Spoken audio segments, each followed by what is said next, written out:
Assalamualaikum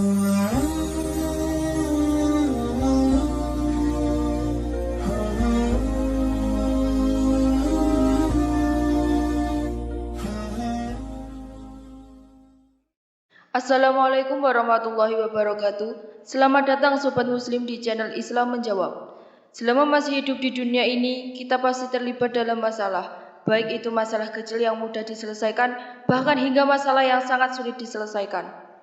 Karena semua masalah pasti ada jawabannya dalam agama Islam. Hari ini kami akan membahas tentang cara Allah memperkenalkan diri kepada hambanya, yang akan dibahas oleh Ustadz Hanan Ataki. Sebelum kita masuk ke topik penjelasannya, alangkah baiknya jika Sobat Muslim semua bersedia menekan tombol subscribe dan aktifkan lonceng notifikasinya terlebih dahulu. Kisah ketika Nabi Musa berdialog dengan Allah di sebuah lembah yang sangat suci yang dinamakan dengan lembah Tua. Allah Subhanahu wa taala memperkenalkan dirinya kepada Nabi Musa. Yang pertama, Allah memperkenalkan diri kepada Nabi Musa dengan kalimat Rabb. Konsep dari nama Rabb ini kemudian diistilahkan dengan rububiyah. Dia menjadi sebuah konsep. Konsep akidah, konsep tauhid, konsep ma'rifatullah yang dikenal dengan istilah rububiyah. Salah satunya tadi Allah sebaik-baik pencipta, Allah sebaik-baik penjaga, Allah sebaik-baik pemelihara, Allah sebaik-baik pemilik. Udah belum kita meyakini 4 makna Rabb ini dalam kehidupan kita? Kita belajar yakin bahwa Allah menciptakan kita ahsani takwim. Laqad khalaqnal insan fi ahsani takwim. Kami telah menciptakan manusia dalam sebaik-baik bentuk. Artinya Allah menciptakan kita dengan bentuk yang udah sempurna. Mungkin bukan sempurna, lebih tepatnya udah terbaik, karena yang sempurna hanyalah Allah. Allah menciptakan kita dengan bentuk yang terbaik, dengan komposisi yang terbaik, dengan ciptaan yang terbaik. Kemudian Allah sebagai sebaik-baik penjaga. Apa artinya? Implementasi Allah sebagai sebaik-baik penjaga dalam kehidupan kita adalah kita menjadi orang yang lebih berserah kepada Allah. Kenapa kita menyerahkan diri kepada Allah? Karena kita yakin Allah penjaga yang terbaik. Allah gak akan menyia-nyiakan kepasrahan kita, memasrahkan diri, memasrahkan keluarga, memasrahkan harta di jalan Allah, karena Allah sebaik-baik penjaga. Salah satu contoh sederhananya adalah karena kita yakin Allah sebaik-baik penjaga, maka kita selalu membaca doa ketika kita mau melakukan safar misalnya.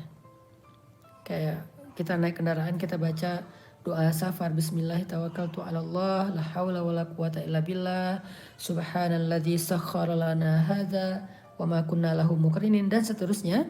Kita baca doa safar karena kita percaya Allah sebaik-baik penjaga. Dan kita setelah baca doa safar itu jadi tenang dan yakin dalam perjalanan itu Allah akan menjaga kita. Maka kita belajar untuk menenangkan diri dengan ridho, belajar menenangkan diri dengan thiqah, belajar menenangkan diri dengan tawakul atau tawakal.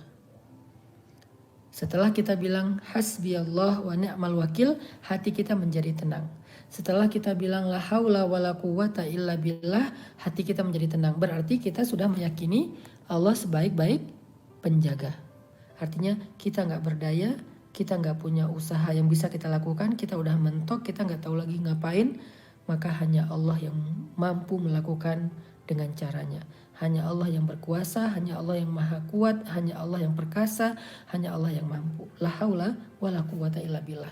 Di situ ada kalimat bahwa kita jadi tahu diri kalau kita itu nggak bisa apa-apa, tapi kita jadi semakin yakin bahwa Allah lah yang maha kuasa. Kemudian Allah sebagai sebaik-baik pemelihara. Allah sebaik-baik pemelihara. Apa artinya? Kita belajar yakin bahwa Allah tuh yang paling baik dalam mengasih rezeki. Nanti kalau kita baca di dalam ayat 37, itu cara Allah mengingatkan Musa tentang masa lalunya. وَلَقَدْ مَنَنَّا عَلَيْكَ مَرَّةً أُخْرَى إِذْ أَوْحَيْنَا إِلَىٰ أُمِّكَ مَا يُوحَىٰ أن اقذفيه في التابوت فاقذفيه في اليم فليلقه اليم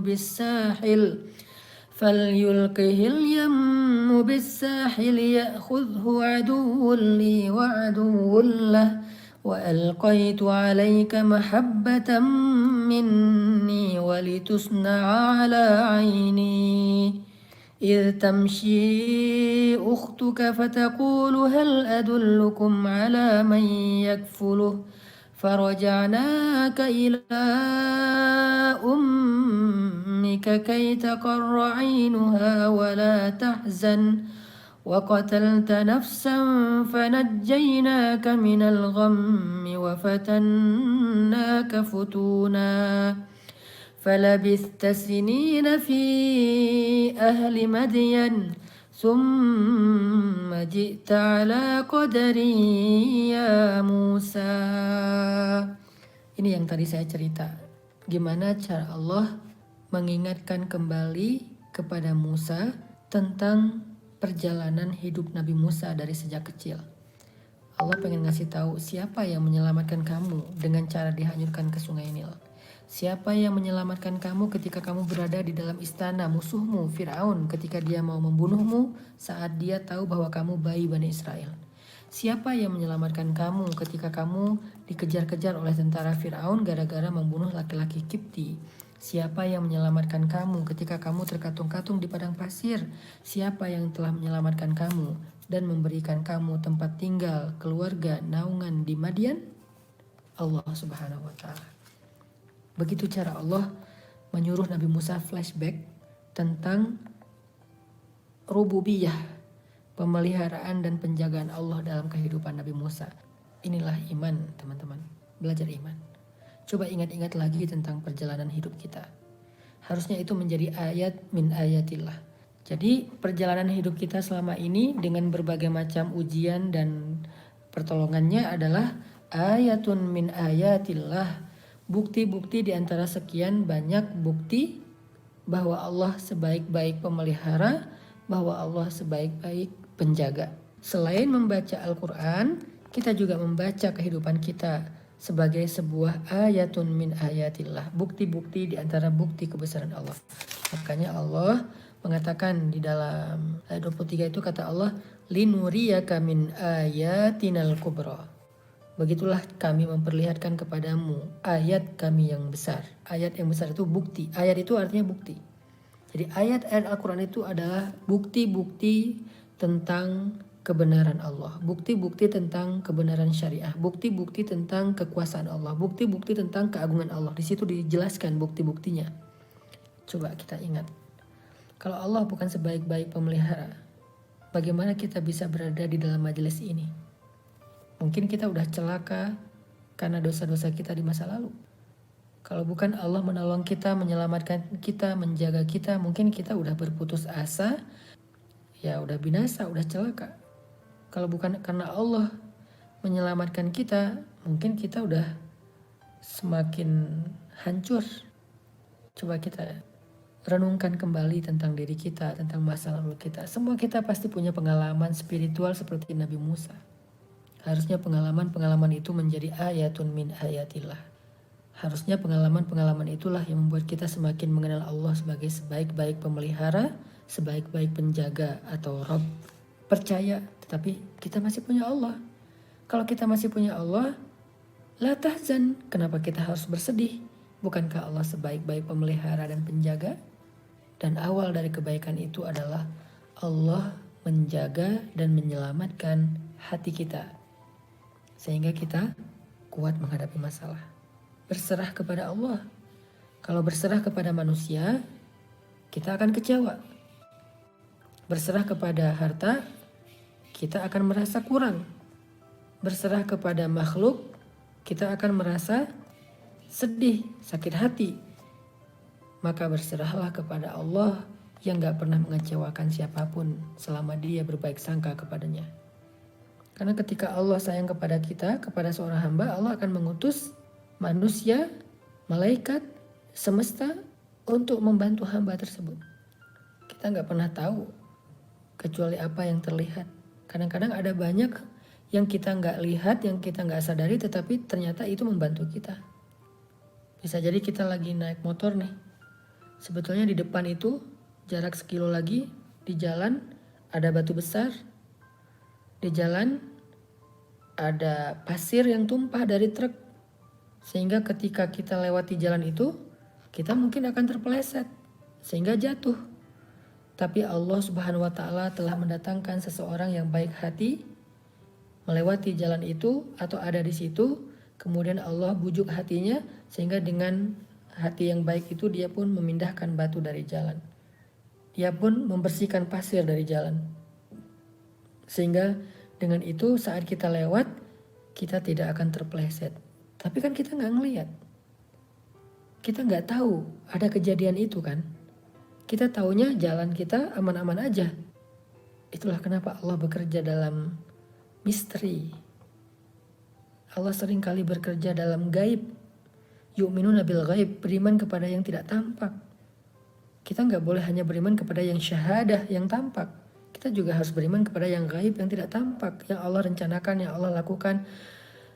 Kita nggak harus tahu, tapi kita yakin bahwa Allah melakukan itu. Kalau kita hanya menyimpulkan yang tampak-tampak saja, berarti kita nggak pakai iman dalam hidup, hanya pakai indera. Karena kita hanya pakai indera, akhirnya kita banyak mengeluh. Akhirnya kita banyak khawatir. Akhirnya kita kurang bersyukur. Akhirnya kita nggak pernah belajar.